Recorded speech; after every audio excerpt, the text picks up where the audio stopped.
Eu gostaria que você abrisse a palavra de Deus no Evangelho de Lucas, capítulo 24, a partir do 13º versículo, nos diz o seguinte. Lucas, capítulo 24, 13º versículo, diz: naquele mesmo dia, 2 deles estavam indo para um povoado chamado Emaús, a 11 quilômetros de Jerusalém. No caminho, conversavam a respeito de tudo o que havia acontecido. Enquanto conversavam e discutiam, o próprio Jesus se aproximou e começou a caminhar com eles. Mas os olhos deles foram impedidos de reconhecê-lo. Ele lhes perguntou: sobre o que vocês estão discutindo enquanto caminham? Eles pararam com os rostos entristecidos e um deles, chamado Cleopas, perguntou-lhe: você é o único visitante em Jerusalém que não sabe das coisas que ali aconteceram nesses dias? Que coisas? Perguntou ele. O que aconteceu com Jesus de Nazaré? Responderam eles. Ele era um profeta, poderoso em palavras e em obras, diante de Deus e de todo o povo. Os chefes dos sacerdotes e as nossas autoridades o entregaram para ser condenado à morte, o crucificaram. E nós esperávamos que era ele que ia trazer a redenção a Israel. E hoje é o 3º dia desde que tudo isso aconteceu. Algumas das mulheres entre nós deram um susto hoje. Foram de manhã, bem cedo, ao sepulcro e não acharam o corpo deles. Voltaram e nos contaram ter tido uma visão de anjos que disseram que ele está vivo. Alguns dos nossos companheiros foram ao sepulcro e encontraram tudo exatamente como as mulheres tinham dito, mas não o viram. E ele lhes disse: como vocês custam a entender e como demoram a crer em tudo o que os profetas falaram. Não devia o Cristo sofrer estas coisas para entrar na sua glória? E começando por Moisés e todos os profetas, explicou-lhes o que constava a respeito dele em todas as Escrituras. Ao se aproximarem do povoado para o qual estavam indo, Jesus fez com que, como quem ia mais adiante. Mas eles insistiram muito com ele: fique conosco, pois a noite já vem e o dia já está quase findando. Então ele entrou para ficar com eles. Quando estava à mesa com eles, tomou o pão, deu graças, partiu-o e o deu a eles. Então os olhos deles foram abertos e o reconheceram, e ele desapareceu à vista deles. Perguntaram-se um ao outro: não estava queimando o nosso coração enquanto ele nos falava no caminho e nos expunha as Escrituras? Levantaram-se e voltaram imediatamente para Jerusalém. Ali encontraram os 11 e os que estavam com eles reunidos e diziam: é verdade, o Senhor ressuscitou e apareceu a Simão. Então os 2 contaram o que tinha acontecido no caminho e como Jesus fora reconhecido por eles quando partia o pão. E às vezes a gente ouve, gente falando: cada um acredita em Deus do seu jeito. Cada um tem um Jesus do seu jeito. Não, isso não existe.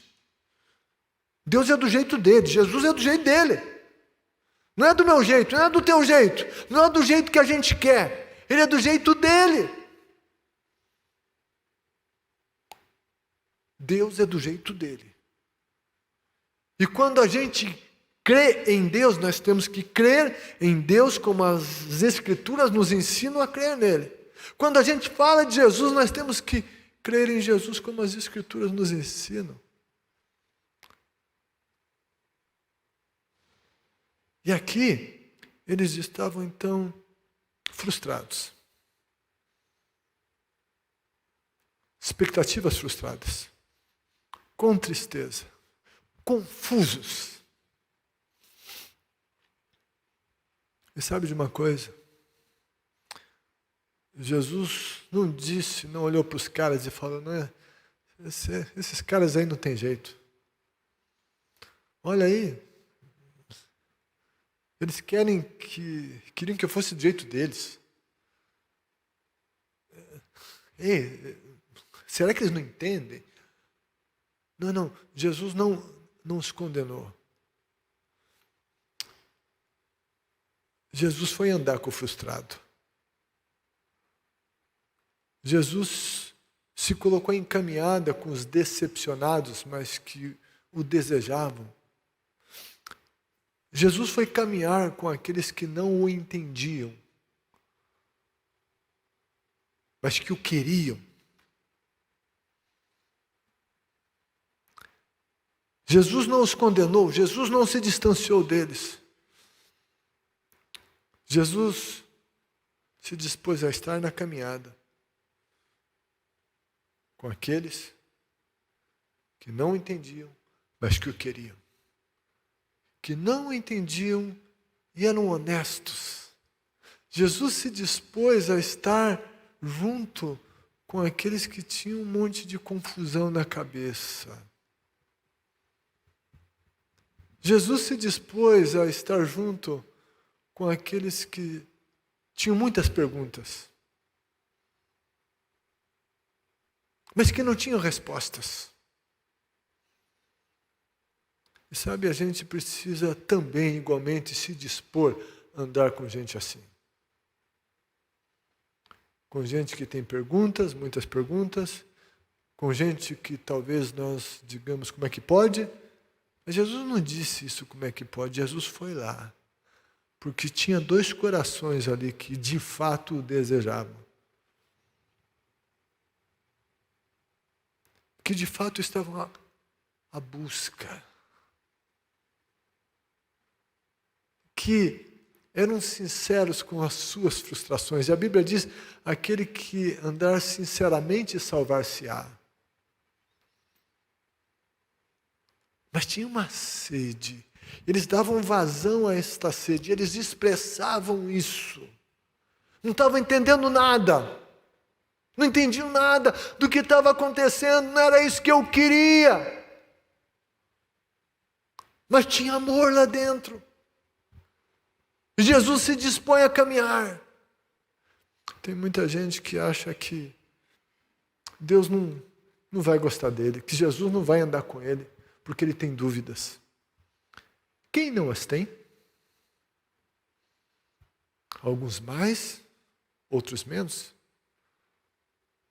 Alguns têm algumas dúvidas em questões mais fundamentais e sérias, é verdade. Alguns já têm as suas dúvidas fundamentais resolvidas, mas têm outras dúvidas que talvez não mexam com a sua fé, com a sua salvação, mas são dúvidas que os perturbam. Por que Deus não fez isso? Por que Deus não respondeu aquela oração? Por que orei para tal pessoa viver, ela morreu? E quem sabe outras dúvidas. Mas sabe, Jesus não nos condena por nossas dúvidas. Se a gente tem um coração que o deseja, Ele vai caminhar conosco. E é muito interessante a pergunta que Jesus fez a eles. Ele lhes perguntou sobre o que vocês estão discutindo enquanto caminham. Jesus não sabia? Sabia. E daí eles disseram a Jesus, você não sabe o que aconteceu lá em Jerusalém? Você é o único que não sabe? Jesus foi a pessoa que foi o centro de tudo que aconteceu. Claro que ele sabia. Por que ele perguntou? Por que ele fez essa pergunta a ele? Sobre o que vocês estão discutindo? Jesus não fez a pergunta porque ele não sabia a resposta. Jesus fez a pergunta para provocar a expressão da alma desses dois discípulos. Para que eles se expressassem, para que eles falassem, para que eles colocassem as frustrações para fora, colocassem diante dele. Repito, não é que Jesus não sabia de tudo, não é que ninguém. Mas Jesus faz a pergunta para que a alma se expressasse. Tem gente que não dá devida importância a Jesus. Né? Ah, aconteceu isso, a pandemia, o que é isso? Ah, então... Esses dois discípulos, eles tinham coração por Jesus. Tinham abertura de coração. Jesus caminhou com os caras da dúvida, com os caras da frustração, com os caras da dor, com os caras de expectativas erradas, com aqueles caras que não leram a Bíblia como deveriam ler. Eles só leram a Bíblia no que lhes interessava. Eles olharam lá para o Antigo Testamento e falavam do Cristo glorificado que iria reinar. Mas isso é num tempo futuro, mas quando o Antigo Testamento falava do Cristo sofredor que iria morrer, eles não quiseram ler isso. E era isso que estava acontecendo naquele tempo. Eles só tiraram da Escritura o que lhes interessava, o que eles julgavam ser a favor deles, e muito bom para eles. E a gente tem que aprender a ler a Bíblia como ela é. Como os pais da igreja diziam, que a gente precisa aprender a ler a Bíblia contra nós, não só a nosso favor. Por causa disso, esses caras estavam confusos. Mas eles tinham coração. E Jesus anda com eles. Eles continuam andando com Jesus. E ali, algo muito lindo aconteceu na vida daqueles discípulos. A resposta para os fundamentais. Não temos as respostas para toda e qualquer outra dúvida. Sabe, nós não temos o porquê de tudo. E a Bíblia diz que as coisas reveladas são para o homem e as ocultas são para Deus. Eu costumo dizer que tem algumas respostas que nós não teremos aqui na terra. Que nós só as teremos quando chegarmos nos céus. Mas eu também digo que quando nós chegarmos nos céus, a gente nem vai se importar com as respostas dessas perguntas. Mas eu quero dizer a você que caminhar com Jesus é a melhor coisa que tem. Quero convidar você a caminhar com Jesus. Quero convidar você que começou a caminhar com Jesus a continuar caminhando com Jesus. Continuar caminhando com Jesus. Mesmo com dúvidas, mesmo com confusões, mesmo com questionamentos, mesmo com incredulidades, mas sabe, caminha com Ele. Porque as coisas vão acontecer na caminhada. Amém? Gente.